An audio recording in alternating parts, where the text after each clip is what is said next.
encontrar em milímetro de mercúrio ou Torricelli, que é a mesma coisa. E um bar equivale a 100.000 pascal, ou 1,019716 kg/força por centímetros quadrados. Tá? Isso é uma pressão. E as unidades de distância. Um pé equivale a 30,48 centímetros. Uma jarda, 91,44 centímetros. Tá? Uma polegada, que pode ser expressa assim, IN, ou aquele sinalzinho de aspas dupla, dá 2,54 centímetros cada polegada. Uma milha dá 1,6 km. Uma milha náutica, 1,85 km. Tá bom? Importante saber o que nós vamos realmente utilizar aqui.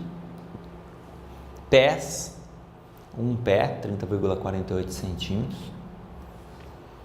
Uma ATM em bar, ATM em pascal, ATM em PSI, ou polegada quadrada, né, o PSI, e 760 milímetros de mercúrio.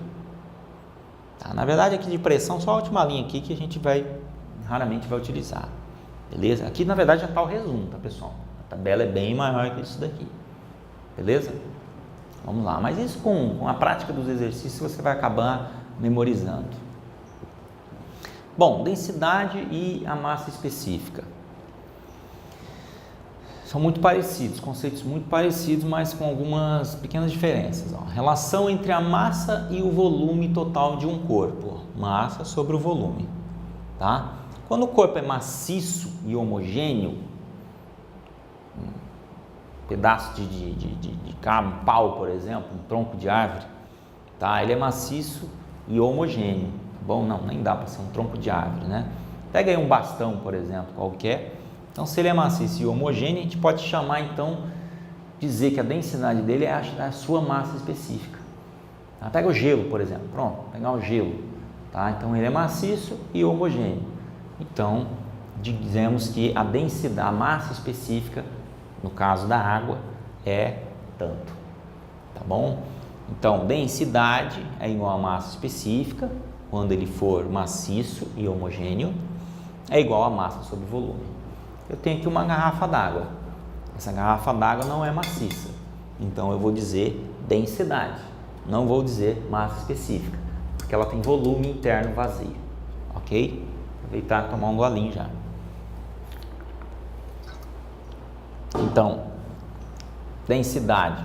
Às vezes você pode ter o problema que te dá a massa. Opa, deixa eu retornar. Te dá a massa e te dá o volume. Te pede a densidade. Ou te dá a densidade e te dá a massa. Precisa saber o volume. Então, jogar na variável que está faltando. E as unidades, tá? De densidade, você pode ter grama por centímetro cúbico, quilograma por litro, ou 10 ao cubo quilo por metro cúbico. Calma, calma, nós vamos converter isso daí tudo depois em praticando. Os gases são menos densos que os líquidos, tá? Por sua vez, são menos densos que os sólidos. Né? O gás são moléculas que existe bastante espaço entre essas moléculas. Por isso que se há espaço, como há o espaço aqui na garrafa, a densidade já é menor. Se essa garrafa tivesse um objeto parecido e totalmente maciço e homogêneo, teria uma densidade maior, embora ocupassem, né, o mesmo volume, certo? A densidade da água salgada, pessoal, da água do mar, ela é aproximadamente 1,025 kg por litro. Tá? Por quê? Porque ela tem mais sais, né, outras substâncias, não é só água. Então ela tem uma série de componentes, por isso acaba se tornando uma densidade maior. E a densidade de água doce é aproximadamente 1,001 kg por litro. Beleza? Tem dúvida? Já anota aí, põe do lado aí, tá? Depois me manda. Bom, e densidade relativa? A densidade vai variar com a temperatura. Nos casos dos gases, também vai variar com a pressão. Se eu comprimo, pega uma seringa, comprime aquele ar ali, comprime, tampa a borda, a saída dela lá. Eu estou comprimindo. Eu estou aumentando a pressão, ou seja, aumentando a densidade. Estou comprimindo, então está ficando cada vez mais denso. tá bom? Então, por isso varia com a pressão.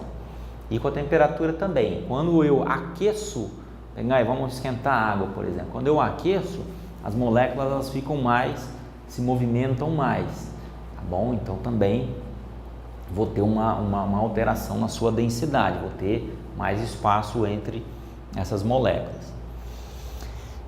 Densidade relativa é a comparação das densidades de duas substâncias, normalmente entre sólidos ou líquidos com a água, tá? Numa temperatura de 4 graus Celsius, é um valor padrão, tabelado, e entre gases a gente compara com oxigênio a 0 graus Celsius, tá? Ao nível do mar, certo? Então veja bem, quando eu falo aqui densidade de A sobre B, sendo que B vai ser ou a água ou o oxigênio no caso dos gases. Então eu quero comparar, por exemplo, essa garrafa aqui, vou jogar ela na piscina, tá? Então vou comparar este sólido, então ele vai ter a sua densidade, que eu vou calcular a densidade dessa garrafa, em relação à densidade da água, do líquido, tá? Então teremos uma relação, ela não tem unidade, eu vou ter um número aqui que vai ser a minha densidade relativa. Você, quando fizer o exercício de flutuabilidade na água, você vai poder medir a sua densidade relativa, tá? A densidade de A, densidade de aluno, né? A de aluno, sobre a densidade de B, que é a densidade da água, ok? Então e aí é onde nós vamos chegar, tá? Verificar se você tem uma flutuabilidade positiva ou negativa.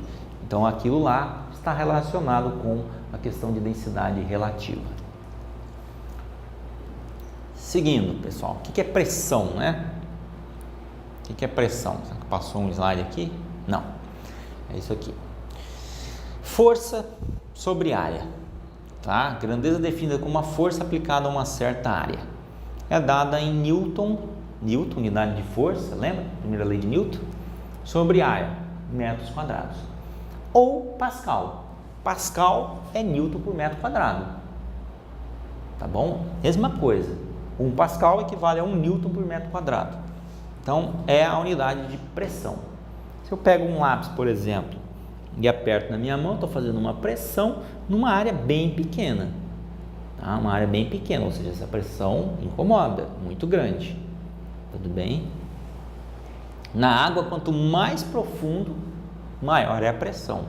Já no ar, quanto maior a altitude, menor é o valor da pressão. Tá? Por isso fala que se o ar está rarefeito, as moléculas estão muito separadas lá na altitude. Ok?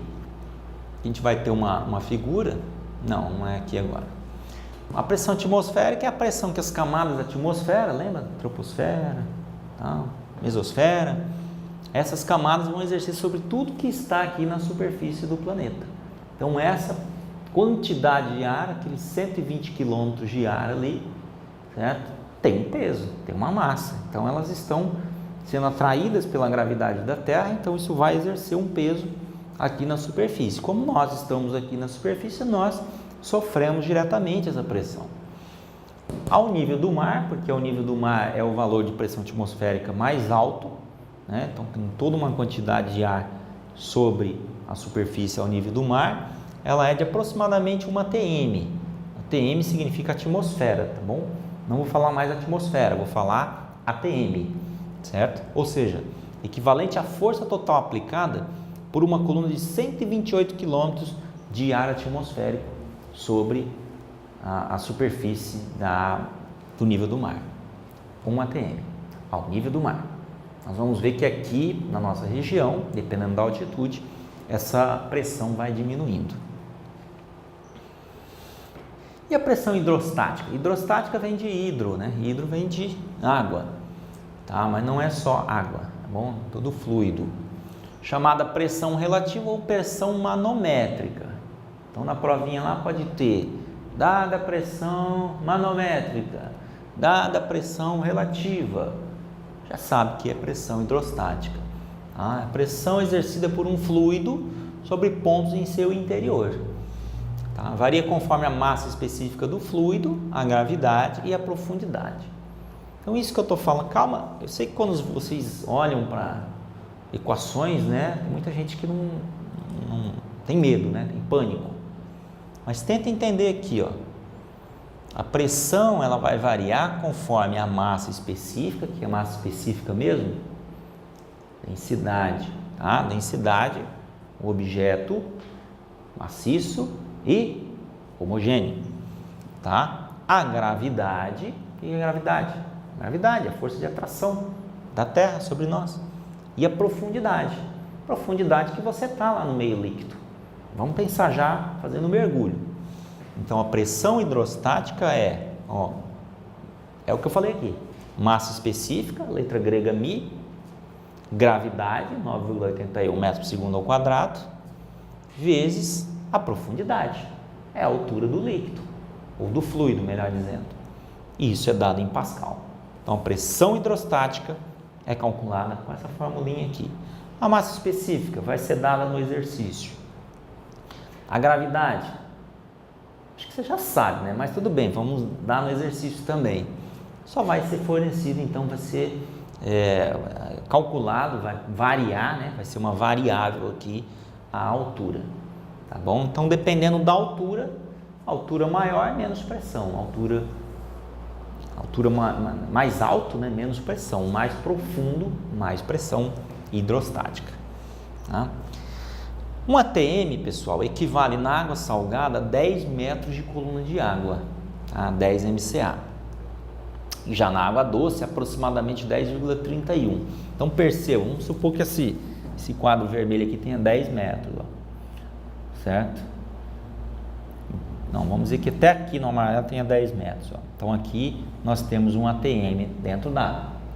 Aí, na água salgada. Na água doce, certo? Eu vou ter um pouquinho mais de água para equivaler a um ATM. E por que isso daí? Por quê? Por causa da densidade, certo? A densidade da água salgada, como eu já falei, ela é maior. Então, mais peso sobre o ponto.